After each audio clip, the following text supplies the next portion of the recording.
मतलब क्योंकि पूरे चैप्टर में यही पैराग्राफ पढ़ाया जाता है, इसलिए नाम मैं इसका मतलब आपको कुछ रिकॉर्डिंग में देती हूँ क्योंकि पूरे चैप्टर में यही आता है।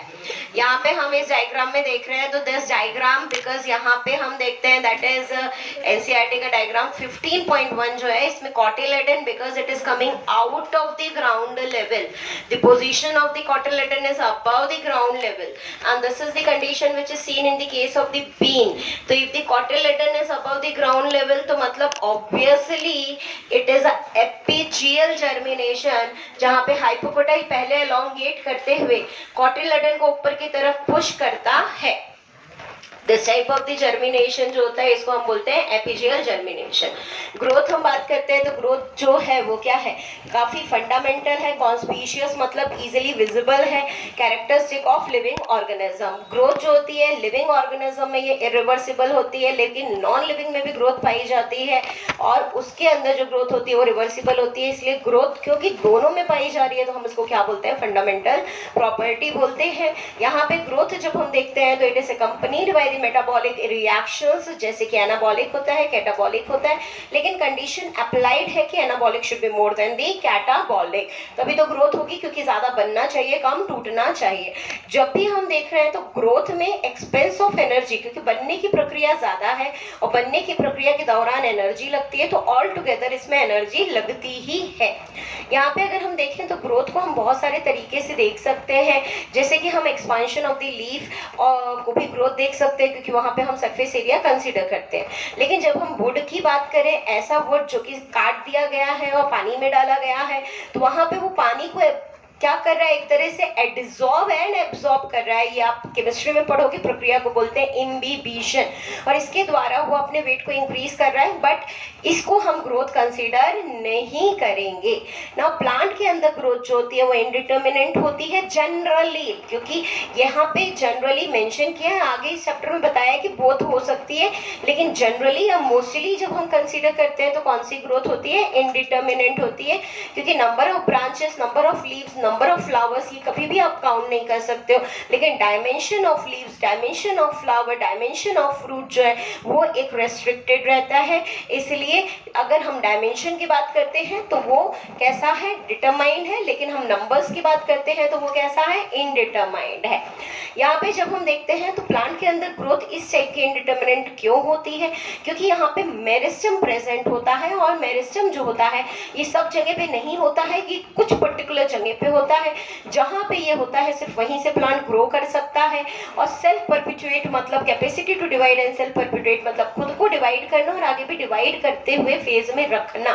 तो यहाँ पे दोनों ही काम मेरिस्टम कर रहा है, राइट। अगर कभी कोई सेल कैपेसिटी ऑफ डिवीजन को लूज कर देता है तो वो डिफरेंशिएट हो जाता है और वो फंक्शन करने लगता है प्लांट के अंदर, राइट। अब हम यहाँ पे देख रहे हैं तो बेसिकली जब हम बात करते हैं तो ग्रोथ हो कहाँ से रही है, तो हमारे पास में डायग्राम है जिसमें हम देख रहे हैं कि जो अपाइसिस है शूट के रूट के, वहां पे दोनों पे आपको क्या देखने को मिलेगा, दैट इज मेरिस्टम देखने को मिलेगा। ये हम चैप्टर एनाटॉमी से याद रखेंगे कि रूट अपाइकल मेरिस्टम टिप पे है, लेकिन shoot apical meristem distant most region from the tip है। अभी हम देखते हैं तो शूट अपाइकल मेरिस्टम नीचे के डायरेक्शन में, इस डायग्राम के अकॉर्डिंग अगर डायग्राम बेस्ड क्वेश्चन आ रहा है तो उसके अकॉर्डिंग हमें आंसर देना होता है कि it is adding the cells in which direction, downward direction. लेकिन जब हम बात करते हैं रूट अपाइकल मेरिस्टम तो it is adding the cells in upward direction. यहाँ पे बीच में आप देखोगे लैटरल मेरिस्टम है। In this diagram there is only one cambium ring which is called as vascular cambium, but actually vascular cambium की activity के कारण, क्योंकि अंदर की तरफ सेकेंडरी साइलम बन रहा है और बाहर की तरफ सेकेंडरी फ्लोएम बन रहा है, जिसके कारण बाहर वाली लेयर पे प्रेशर क्रिएट होता है। बाहर वाली लेयर इस प्रेशर को झेल नहीं पाती है, रप्चर हो जाती है। रप्चर रहने नहीं देना है, प्लांट का काम है उसको रिपेयर करना, तो उसको रिपेयर करने के लिए वो आउटर कॉर्टेक्स के पैरेन्काइमा को डी डिफरेंशिएट करके कॉर्क कैम्बियम में कन्वर्ट कर देता है, जो कि बाहर की तरफ कॉर्क और अंदर की तरफ सेकेंडरी कॉर्टेक्स की लेयर को बनाता है। तो ये वैस्कुलर कैम्बियम और कॉर्क कैम्बियम दोनों की लेयर को ऑल टुगेदर हम क्या बोलते हैं, लैटरल मेरिस्टम, जो कि गर्थ या डायमीटर ऑफ द प्लांट के लिए रिस्पॉन्सिबल होता है। ये जो वैस्कुलर कैम्बियम है और कॉर्क कैम्बियम है ये डाइकॉट और जिम्नोस्पर्म में ही पाई जाती है। किसके अंदर पाई जाती है, डाइकॉट एंड जिम्नोस्पर्म, राइट तो यहाँ पे हमने ये चीज देख ली है। अब हम बात करते हैं growth is measurable, yes it is measurable, लेकिन प्रिंसिपली अगर हम सेलुलर लेवल पे बात करें तो it can be measured by increase in the amount of the protoplast, क्योंकि प्रोटोप्लास्ट बहुत ही छोटी सी चीज है तो वो मेजर करना पॉसिबल नहीं होता है। इसलिए हम ऐसे पैरामीटर जो कि इनडायरेक्टली किस पे डिपेंडेंट है, प्रोटोप्लास्ट पे डिपेंडेंट है, उसको हम मेजर कर लेते हैं। जैसे हम मेजर कर सकते हैं सेल का साइज, सेल का number, dry weight, fresh weight, height, बहुत सारे पैरामीटर्स हैं जिसको हम मेजर कर सकते हैं। मेस की केस में मेस का एक रूट अपाइकल मेरिस्टम 1 घंटे के अंदर 17,500 नए सेल बनाता है। वाटरमेलन का सेल जो है वो अपने इनिशियल साइज से 3,50,000 टाइम इंक्रीज कर जाता है।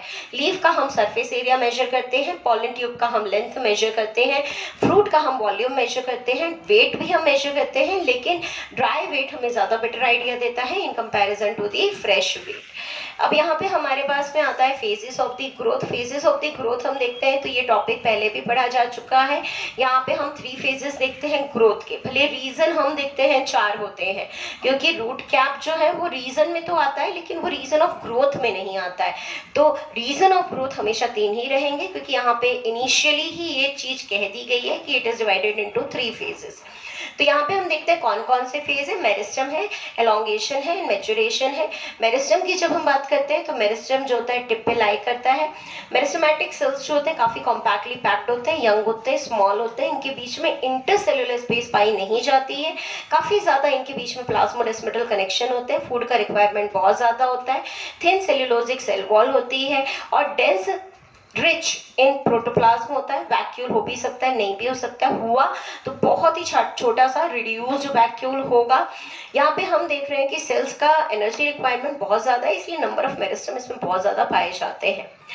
यहाँ पे बोला गया है लार्ज कॉन्स्पिशियस न्यूक्लियस। कॉन्स्पिशियस मतलब इजीली विजिबल, इजीली विजिबल वही चीज होगी जो कि बड़ी होगी, तो इसलिए यहाँ पे लार्ज वेल डेवलप्ड न्यूक्लियस भी बोल सकते हैं। अब हम बात करते हैं तो यहाँ पे हम देखें तो the cell proximal just next away from the tip to the meristem is the zone of the elongation. Zone of the elongation में 2 मेन प्रक्रिया हो रही है, एक तो सेल वॉल मटेरियल डिपोजिशन और दूसरा यहाँ पे हम देख रहे हैं तो वैक्यूलाइजेशन हो रहा है, जिसके कारण सेल इनलार्ज कर रहा है। वैक्यूलाइजेशन जिस भी डायमेंशन में होगा, जैसे अगर इस डायरेक्शन में वैक्यूलाइजेशन बढ़ रहा है तो डायमीटर बढ़ेगा और अगर लेंथ वाइज बढ़ रहा है तो लेंथ बढ़ेगी। तो वैक्यूलाइजेशन ही कहीं ना कहीं रिस्पॉन्सिबल है इंक्रीज इन दी लेंथ के लिए, और वही सेगमेंट है जो सबसे ज्यादा हाइट को इंक्रीज करवाता है। ऑक्सीजन से भी रिलेट करते हुए हम इसी टॉपिक पे आ जाते हैं, क्योंकि ऑक्सीजन नीचे की तरफ मूव करता है, सेल एनलार्जमेंट करवाता है। तो अगर मैं बोलूं टिप से सब अपाइकल पार्ट में ऑक्सीजन, लेकिन इंटरनोडल पार्ट में सेल एलोंगेशन कौन करवाता है, गिबरेलिन। तो ये बड़े ध्यान देने की बात है कि कौन सी पोजीशन है वहां पे सेल एलोंगेशन कौन करवाएगा। सब अपाइकल में it will be auxin, internodal में it will be gibberellin, right. तो यहाँ पे हम देखते हैं इसके बाद में हमारे पास में जो जोन आता है उसे हम बोलते हैं zone of maturation. Zone of maturation में काफी ज्यादा मतलब सेल जो होता है अपने मैक्सिमम साइज को अटेन कर लेता है। यहाँ पे थिकेस्ट सेल वॉल होती है और प्रोटोप्लाज्म में एक मॉडिफिकेशन होता है जिससे कि वो सेल आगे चल के फंक्शन को परफॉर्म कर सके। ग्रोथ रेट में हम देखते हैं तो 2 टाइप में हम देख रहे हैं, दैट इज एक तो ग्रोथ होती है एरिथमेटिक ग्रोथ और दूसरी होती है ज्योमेट्रिक ग्रोथ। एरिथमेटिक ग्रोथ में आप जैसे देख सकते हैं कि एक मेरिस्टम डिवाइड करता है, 2 डॉटर सेल बनाता है, एक मेरिस्टम रहता है, एक डिफरेंशिएट हो जाता है। इस तरह से यहाँ पे धीमे धीमे नंबर्स इंक्रीज होते जाते हैं और एक लीनियर ग्राफ आपको मिलता है। जबकि हम ज्योमेट्रिक ग्रोथ में देखते हैं तो एवरी टाइम जो मेरिस्टम डिवाइड कर रहा है वो 2 डॉटर सेल बना रहा है, दोनों ही मेरिस्टम रहेंगे, कोई भी किसी भी कंडीशन में डिफरेंशिएट नहीं होगा। तो यहाँ पे नंबर ऑफ मेरिस्टम जो है वो हमेशा डबल होते जाएंगे। डबलिंग को हम बोलते हैं एक्सपोनेंशियल ग्रोथ, या फिर उसके लिए हम एक और टर्म का प्रयोग कर सकते हैं लॉग। किसका प्रयोग कर सकते हैं, लॉग। अरिथमेटिक के लिए हमारे पास इक्वेशन है LT equal to L0 plus RT। Geometric के लिए हमारे पास इक्वेशन है W1 equal to W0 base of logarithm to the power RT। RT जो है उसमें R is growth rate, most probably you are going to go for the relative growth rate, जिसको आप एफिशिएंसी इंडेक्स या फिर the amount of the substance formed by the plant किस rate में बना रहा है उसकी तरह से देख सकते हो।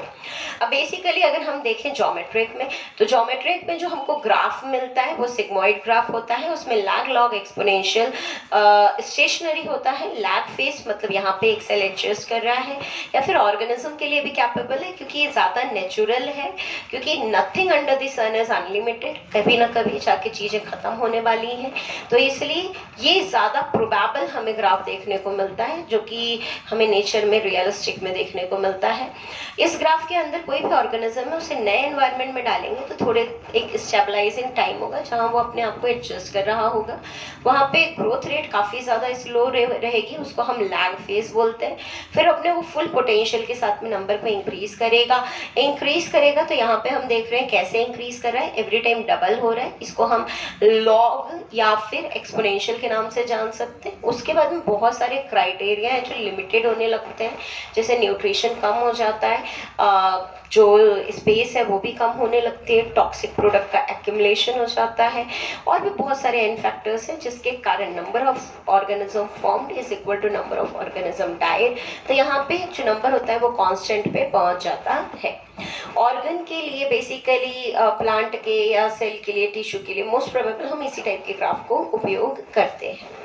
अब यहाँ पे हम देख रहे हैं ये जाइगोट डिवीजन शो करेगा। तो ये डिवाइड करते हुए हम देखेंगे तो इसमें पहला जो फेज आएगा वो ज्योमेट्रिक फेज है, और उसके बाद में it is followed by the arithmetic phase, जहाँ पे हम देख सकते हैं शूट अपाइकल मेरिस्टम या रूट अपाइकल मेरिस्टम कौन सा डिवीजन दिखा रहे हैं, अरिथमेटिक डिवीजन दिखा रहे हैं। ये मैंने आपको बता दिया है। नेक्स्ट हम बात करते हैं ग्रोथ रेट। तो ग्रोथ रेट दो टाइप की होती है, एक होती है रिलेटिव ग्रोथ रेट, दूसरी होती है एब्सोल्यूट ग्रोथ रेट। पहली हम बात करते हैं तो measurement and comparison of total growth per unit time is called as absolute growth rate. मतलब यहाँ पे इनिशियल पैरामीटर का कोई लेना देना नहीं है, यहाँ पे कौन कितने से ग्रो किया है बस वो मायने रखता है। तो कोई अगर 10 किलो से बढ़ा है तो उसकी एब्सोल्यूट ग्रोथ रेट हो जाएगी 10 के, कोई 5 किलो से बढ़ा है तो 5 किलो। यहाँ पे दोनों लीफ जो हैं ए एंड बी लीफ दोनों 5-5 से बड़ी हैं, 5 सेंटीमीटर स्क्वायर 5 सेंटीमीटर स्क्वायर। तो दोनों की एब्सोल्यूट अगर हम देखें तो क्या हो जाती है 5 सेंटीमीटर स्क्वायर। लेकिन रिलेटिव के लिए फॉर्मूला है, रिलेटिव मतलब रिलेटिवली पहले के बेसिस पे। तो ये ज़्यादा अच्छा आइडिया देती है, ज़्यादा बेटर आइडिया देती है, क्योंकि पहले के बेसिस पे ये जस्ट डबल हो गई है। इसने 100% ग्रोथ दिखाया है जबकि इसने जस्ट 10% ग्रोथ दिखाया है। इसको निकालने के लिए आप फॉर्मूला का प्रयोग कर सकते हैं, जहाँ पे जो इंक्रीज हुआ है बाय इनिशियल कितना था इनटू 100। अब हम देखते हैं कंडीशन फॉर ग्रोथ। बहुत सारी कंडीशन है जो कि ग्रोथ के लिए रिक्वायर्ड होती हैं, जैसे कि हम देख सकते हैं एक्सटर्नल में हम देखेंगे that is it can be water, oxygen, nutrient, temperature, light, gravity. तो वाटर जो होता है वो सेल को टर्जिड रखता है। Water is the main medium जहाँ पे मेन साइटोप्लाज्मिक एक्टिविटीज हो रही हैं। Water is the main content of the cytoplasm. तो इसलिए वाटर का स्टेटस बहुत ज़्यादा ज़रूरी है किस चीज़ के लिए, ग्रोथ के लिए। सेकेंड हम देखते हैं तो यहाँ पे ऑक्सीजन भी काफ़ी ज़्यादा हेल्प करता है, क्योंकि ऑक्सीजन जो होता है वो रेस्पिरेशन में काम में आता है, और रेस्पिरेशन फूड से एनर्जी को डिराइव करता है जिससे ग्रोथ हो सकती है। तो कहीं ना कहीं ऑक्सीजन का भी बहुत ज़्यादा उपयोग किया जाता है। न्यूट्रिएंट हम देखते हैं तो मैक्रो एंड माइक्रो है। Macro can be carbohydrate, protein, लेकिन माइक्रो और मिनरल न्यूट्रिएंट्स जो कि बहुत ज़्यादा कम अमाउंट में लगते हैं लेकिन बहुत ज़्यादा ज़रूरी होते हैं, राइट। फिर हम देखते हैं इसके अलावा लाइट जो है, जैसे हम देख सकते हैं फोटोट्रॉपिक पॉजिटिव है या नेगेटिव है, या ग्रेविटी देख सकते हैं जियोट्रॉपिक। टेम्परेचर बहुत मायने रखता है क्योंकि enzymes are specific to the temperature, और एंजाइम ही मेटाबॉलिक एक्टिविटी करवा रहा है, और मेटाबॉलिक एक्टिविटी के कारण ही हम जिंदा हैं। तो कहीं ना कहीं टेम्परेचर का भी एक बहुत महत्वपूर्ण रोल हो जाता है। नेक्स्ट आता है डिफरेंशिएशन, डी डिफरेंशिएशन, री डिफरेंशिएशन। यहाँ पे differentiation is common in all the plant, सारे प्लांट ग्रुप में, थैलोफाइटा से लेके आपके कहाँ तक एंजियोस्पर्म तक डिफरेंशिएशन हो रहा है। लेकिन इसके बाद की दो प्रक्रिया dedifferentiation and redifferentiation are limited to gymnosperm and dicot only, right. तो यहाँ पे बेसिकली हम देखते हैं डिफरेंशिएशन जो होता है ये बेसिकली सेल जो है वो अपने आप को मेरिस्टम से अलग करते हुए पहली बार फंक्शनल बन रहा है। इसके दौरान बहुत सारे स्ट्रक्चरल चेंजेस होते हैं सेल वॉल और प्रोटोप्लाज्म में, जैसे कि हम ट्रैक्टरी एलिमेंट की बात करें, ट्रैक्टरी एलिमेंट मतलब हम वेसल्स के एलिमेंट की बात करें तो उसको डेड होना होता है, क्योंकि उसको बहुत इंटेंस प्रेशर में पानी को खींचना होता है, तो वो डेड हो जाता है। डेड होने के कारण उसके अंदर प्रोटोप्लास्ट कंटेंट जीरो हो जाता है, और सेल वॉल जो होती है उसको बहुत रिजिड होना है, क्योंकि काफ़ी टेंशन है, सक्शन प्रेशर है जाइलम के अंदर। तो इस सक्शन प्रेशर को रिस्ट्रेन करने के लिए या इससे मतलब प्रोटेक्ट करने के लिए खुद को, इसकी अपनी वॉल्स पे किसका डिपोजिशन करवा लेता है, लिग्निन का डिपोजिशन करवा लेता है। अब हम बात करते हैं डी डिफ्रेंसिएशन। कई बार ऐसा होता है कि मेरिस्टम खत्म हो जाते हैं उस एरिया में, लेकिन उस एरिया से फिर से ग्रोथ दिखानी है। अब वहाँ पे है क्या, परमानेंट टिश्यू है, तो अब हमें मेरिस्टम की ज़रूरत है, लेकिन मेरिस्टम है नहीं है हमारे पास में क्या, परमानेंट टिश्यू।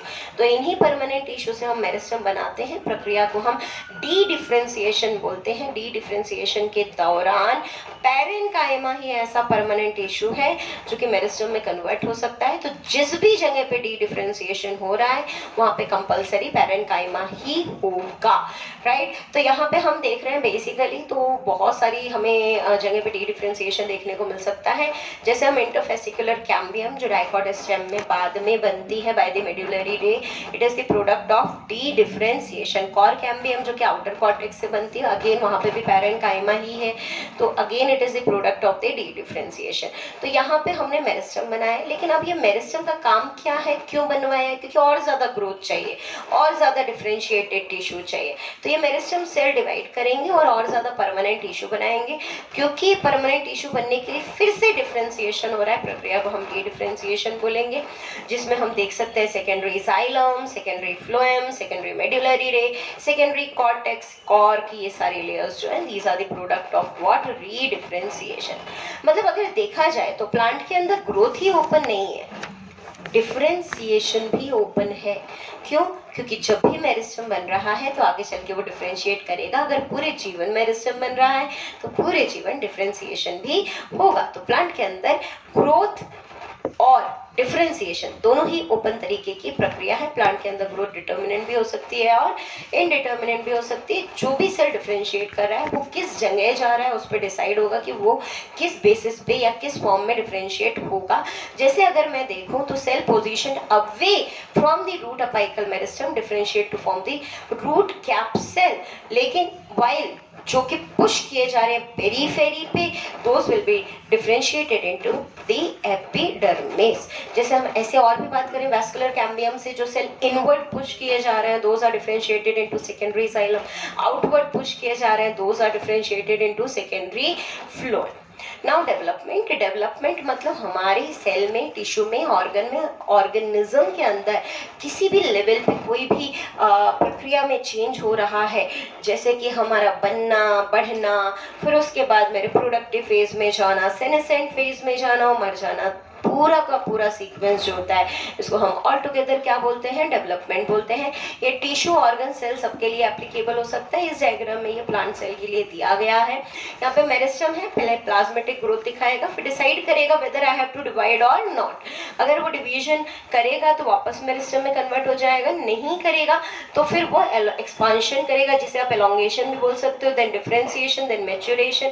फाइनली आपको मैच्योर सेल मिलेगा जो फंक्शन करेगा। फंक्शन करने के बाद वो बुढ़ा हो जाएगा, सेनेसेंस, एंड फाइनली उसका डेथ हो जाएगा। अब कई बार बहुत सारे फैक्टर्स होते हैं जो डेवलपमेंट को अफेक्ट करते हैं, जिसके कारण हमें डेवलपमेंट की प्रक्रिया में चेंजेस देखने को मिलते हैं, और इन्हीं चेंजेस को हम प्लास्टिसिटी बोलते हैं।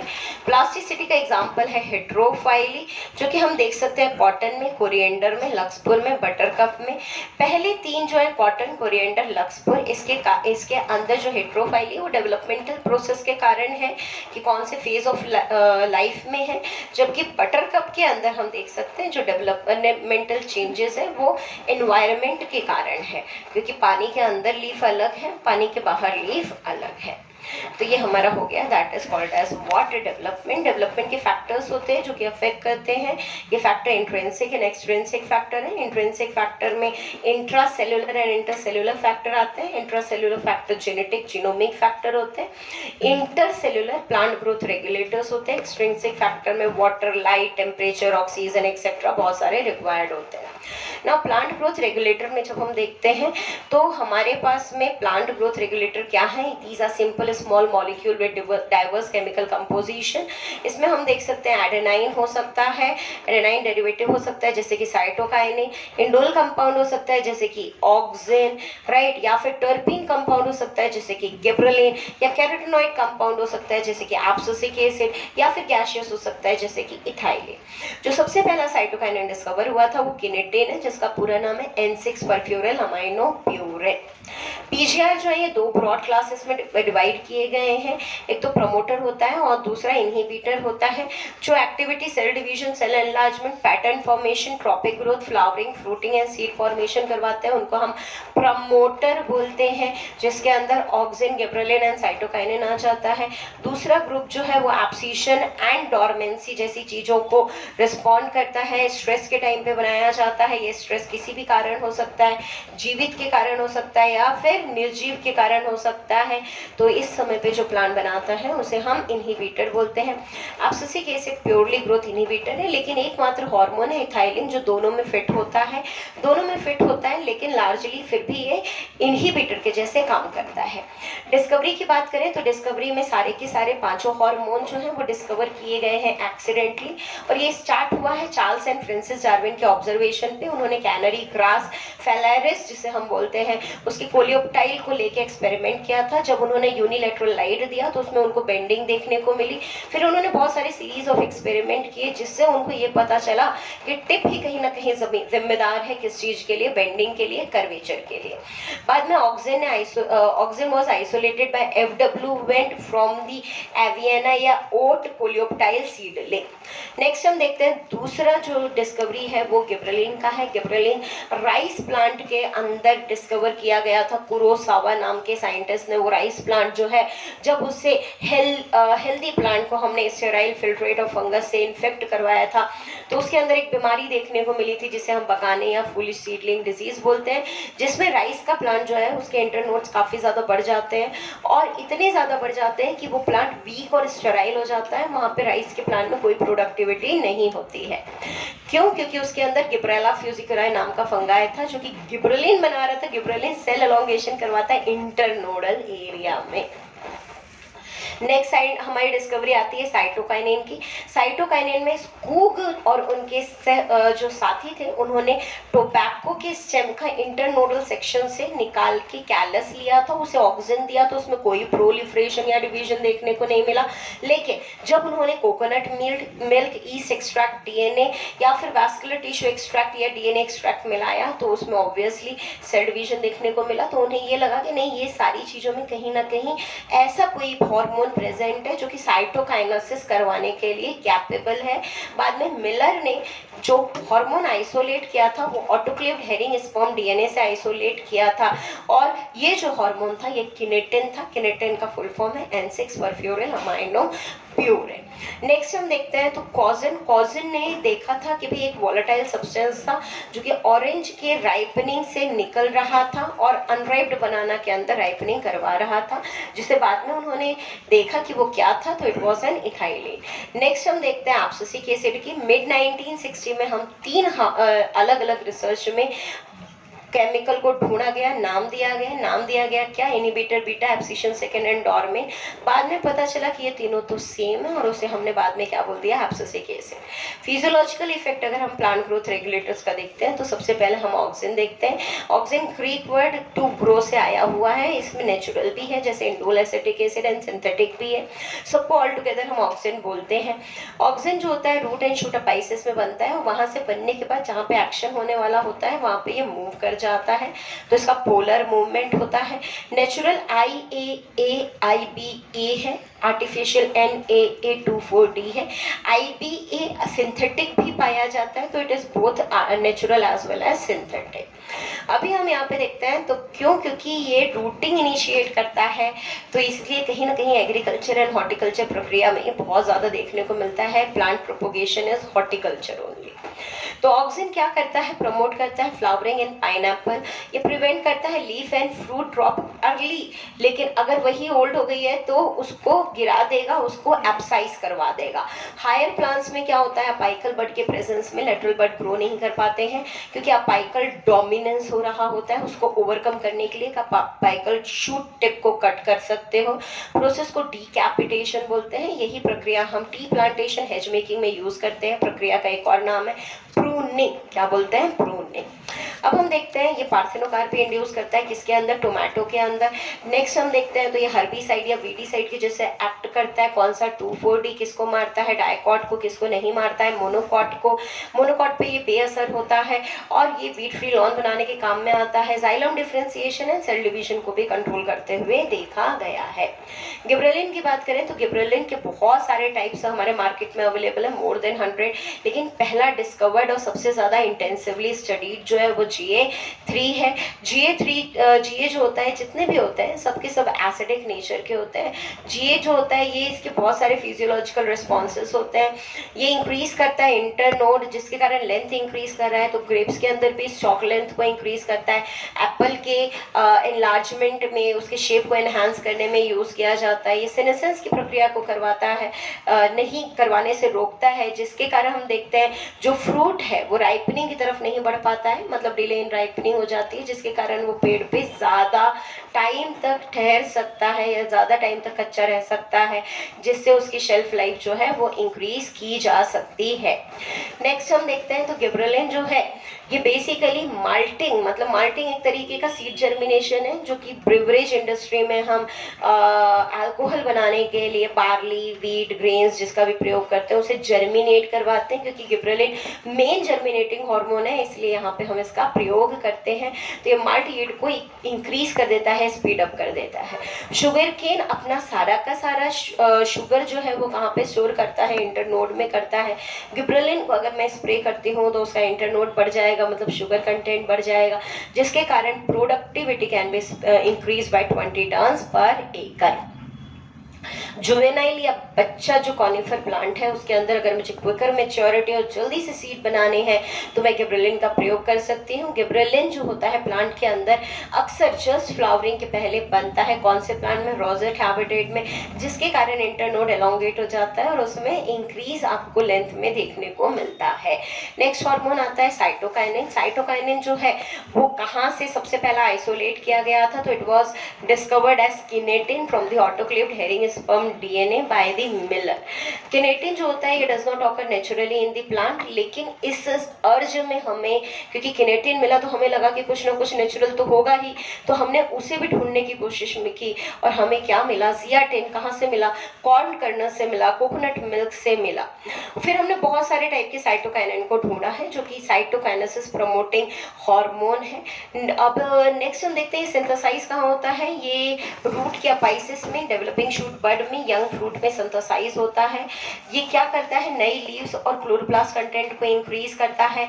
ये अपाइकल डोमिनेंस को काउंटरैक्ट करता है, बहुत सारी ब्रांचेस लेके आता है। चाहे ये ब्रांचेस रूट से निकाल लो तो एडवेंटिशियस हो गई, स्टेम से निकाल लो तो लेटरल ब्रांचेस हो गई। तो स्टेम में ब्रांचेस निकालने का काम कर रहा है। ये न्यूट्रिएंट को मोबिलाइज करता है प्लांट के अंदर। जब लीफ सेनेसेंस में जा रही हो तो मतलब कहीं ना कहीं सेनेसेंस को प्रिवेंट कर रहा है, रोक रहा है। By what, by nutrient mobilisation and protein synthesis. Ethylene हमारा नेक्स्ट हार्मोन है। इथाइलिन सबसे ज्यादा यूज होने वाला हार्मोन है। ये प्लांट के सेनेसेंस और राइपनिंग की प्रक्रिया के दौरान बनता है। इथाइलिन का इन्फ्लुएंस बहुत ज्यादा हमें डाइकॉट सीडलिंग में देखने को मिलता है, जहां हॉरिजॉन्टल ग्रोथ होती है, स्वेलिंग होती है और अपाइकल हुड का फॉर्मेशन हो जाता है। इथाइलिन प्रमोट करता है क्या चीज, सेनेसेंस एंड एब्सिशन किसके अंदर, लीव्स एंड फ्लावर के अंदर। इथाइलिन काफी ज्यादा इफेक्टिव हार्मोन है राइपनिंग करवाने के लिए, मतलब कच्चा रखना है तो गिबरेलिन, पका देना है तो इथाइलिन। ये राइपनिंग के दौरान रेट ऑफ रेस्पिरेशन को इंक्रीज कर देता है, जिसके को हम क्या बोलते हैं, रेस्पिरेटरी क्लिमैक्टिक इफेक्ट। ये सीड एंड बड की डोरमेंसी को इंड्यूस ब्रेक करता है, सॉरी, पीनट सीड की डोरमेंसी को ब्रेक करके उसमें जर्मिनेशन करवाता है। पोटैटो बड की डोरमेंसी को ब्रेक करके उसमें स्प्राउटिंग करवाता है। ये रैपिड इंटरनोडल या पिटियोल एलोंगेशन अंडर वाटर या डीप राइस प्लांट में करवाता है, जिससे उसका सरफेस पानी के सतह के बाहर आ सके। अब हम देखते हैं तो इथाइलिन और क्या करता है, ये root and root hair formation में हेल्प करता है, जिसके कारण सरफेस एरिया इंक्रीज होता है, तो रेट ऑफ एब्जॉर्प्शन, प्लांट ज्यादा पानी को एब्जॉर्ब कर पाएगा। इथाइलिन फ्लावरिंग इनिशिएट करता है मैंगो के अंदर और फ्लावरिंग एंड फ्रूट के सेटलमेंट को सिंक्रोनाइज करता है पाइनएप्पल के अंदर। बहुत सारे फिजियोलॉजिकल एस्पेक्ट में यूज होता है, इसलिए मार्केट में जो इसका अवेलेबल फॉर्म है वो इथेफोन है, जो कि एक्वस फॉर्म है, जो कि प्लांट पे स्प्रे किया जाता है, प्लांट उसे रेडियली एब्जॉर्ब कर लेता है, ट्रांसपोर्ट करता है और धीमे धीमे इसमें से इथाइलिन रिलीज होता है। ये इथेफोन जो होता है कहाँ कहाँ यूज होता है, तो ये राइपनिंग करवाने के काम में आता है टोमेटो एंड एप्पल में, या एब्सीशन करवाने के काम में आता है फ्लावर एंड फ्रूट में, खासकर फ्रूट जो कि हार्ड सीड कोट वाले होते हैं जैसे कॉटन, चेरी, वॉलनट, उनमें ये थिनिंग भी करवाता है। ये प्रमोट करता है फीमेल फ्लावर किसके अंदर, कुकुम्बर के अंदर, जिससे कि क्या इंक्रीज हो जाती है, प्रोडक्टिविटी। एब्सिसिक एसिड हम बात करते हैं, it's a purely growth inhibitor, मात्र ऐसा हार्मोन जो कि सही मायने में इनहिबिट कर रहा है। ये अपने एब्सिशन और डोरमेंसी को करवाने के काम से जाना जाता है, काफ़ी ज़्यादा फेमस है। यहाँ पे अगर हम देखें तो सिर्फ इतने ही काम नहीं है, ये भी बहुत सारे फिजियोलॉजिकल रोल को प्ले करता है। ये इनहिबिटर है प्लांट का, एज वेल एज कैसे इनहिबिट कर रहा है, मेटाबॉलिक रिएक्शन को रोक के ये इनहिबिट कर रहा है, इसलिए हम इसको मेटाबॉलिक इनहिबिटर भी बोलते हैं। ये सीड जर्मिनेशन को स्टॉप कर देता है, एबीए स्टोमेटा को क्लोज कर देता है, जिससे रेट ऑफ ट्रांसपिरेशन रिड्यूस हो जाता है, तो प्लांट टेंशन वाली कंडीशन में पानी को बचा के रखने का काम करता है। तो इसके कारण ये काफ़ी ज़्यादा टॉलरेंस देता है बहुत सारी स्ट्रेस कंडीशन को, इसलिए हम इसको क्या बोलते हैं, स्ट्रेस हार्मोन। बहुत ज़्यादा इंपॉर्टेंट रोल प्ले करता है सीड के डेवलपमेंट में, मैच्योरेशन में और डोरमेंसी में। डोरमेंट अगर सीड रहेगा तो वो अनफेवरेबल कंडीशन जैसे कि डेसिकेशन एंड अदर फैक्टर जो कि अनफेवरेबल है उनके साथ में कॉप अप कर सकता है, विथ स्टैंड कर सकता है, राइट। अगर वो अनफेवरेबल कंडीशन में जर्मिनेट कर गया तो काफी ज्यादा प्रॉब्लम होगी, जो सीड जर्मिनेट किया है वो मर भी सकता है। तो एबीए किसके अगेंस्ट में काम करता है, इट इज जीए, तो इसको हम एंटी जीए भी बोलते हैं। एक्शन ऑफ द हार्मोन जो हो सकते हैं ये सिनर्जिस्टिक हो सकते हैं, एंटागोनिस्टिक हो सकते हैं, इंडिविजुअलिस्टिक हो सकते हैं या कॉम्प्लीमेंट्री हो सकते हैं। मतलब दो हार्मोन मिलके सेम एक्शन कर रहे हैं, सिनर्जिस्टिक और कॉम्प्लीमेंट्री, मैं ही ये काम करूंगा इंडिविजुअलिस्टिक, अपोजिट एक्शन कर रहे हैं एंटागोनिस्टिक। बहुत सारे एक्शन यहाँ पे दिए हुए हैं। जो भी एक्सटर्नल फैक्टर है वो गवर्न कर रहा है प्लांट के ग्रोथ को वाया पीजीआर ओनली, जैसे कि क्या क्या, वर्नलाइजेशन, फ्लावरिंग, डोरमेंसी, सीड